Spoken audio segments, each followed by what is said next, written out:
Hi, Ms. Blair. I'd like to just summarize kind of what we've gotten here today. So it looks like we're dealing with some right-sided neck pain that goes from the base of your neck and shoulder up to the base of your skull and ear, traveling up that side, and you're having some headache symptoms too. Both of these are dull and achy, and you said that the headaches will come on worse at the end of the day, and the neck pain as well. So you've been having this for a few months now, and okay. So that's one part of the summary, and then in our exam findings, we found that right lateral flexion, which is bending to the right side and then kind of extending back, really recreated the symptoms, along with just bending to the right on your own. Sleeping on your right side, holding the phone to your right side, like a lot of these things that required you to use that musculature and you to rely on the facets, which are the joints that are in the back of your neck. The joints are in your spine. But whenever you extend back and have that's why we think the condition you have is facet syndrome. They'll get entrapped and inflamed if they get stuck in there. So, you used to have really bad headaches, and we have no reason to believe that that's related to what we're dealing with now. Those were 2 years ago, and you said the pain's not recreating like that. The brain scans you used to take showed up clear, so I think we're just going to kind of put that in the back pocket for now. Your largest concern or fear is that you've also expressed to me that you have fibromyalgia and depression. So you're afraid that all of these compounding things with the neck pain, the headaches, the depression, fibromyalgia, are all going to be affecting your work, and if they affect your work, you might not be able to help your son with college, which is an understandable fear, and I hope we can help you with, coping with this and treating this. So, we also have something that we like to deal with, which is a biopsychosocial factor. It's kind of just like a worldview of you. It's everything.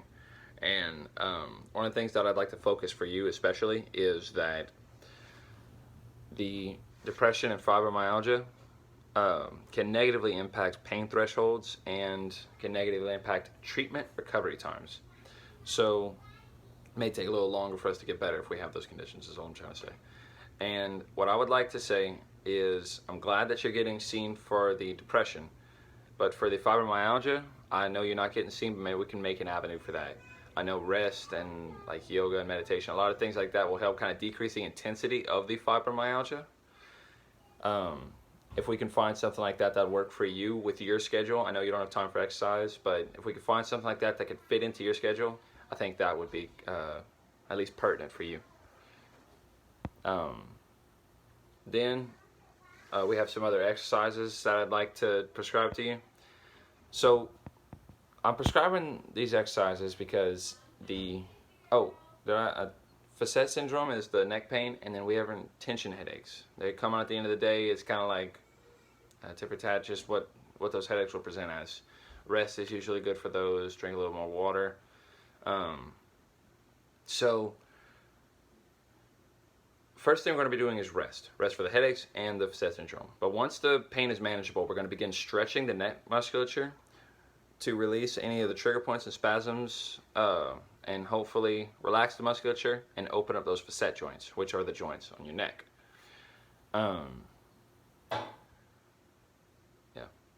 Stretching will be an attempt to decrease the spasms and hopefully alleviate some of the tension headache symptoms. Then we're going to focus on neck retraction exercises to strengthen your deep neck flexors. These neck flexors are kind of like inside right here, and they will counterforce your extensors on the back of your neck. These will provide relief and kind of take some of the work off of the extensor muscles in the neck. Okay. And then, so that is the two exercises and why we're going to be prescribing those two exercises. Now I'm going to show you them. The first one is for the stretching. It's we call it PIR. It's post isometric relaxation. You don't need to know that, but hand on the top of the head, you're going to take your head down. Maybe I can show you this. Okay, you're going to be taking your head towards the left side, relaxing your right, grab it from the top of your head and pulling down. And as you pull down, let it stretch for a few seconds. Retract back this way into your hand just a little bit, not as much as I did. Right here, and then go farther. Right here, contract your neck muscles, and then go farther.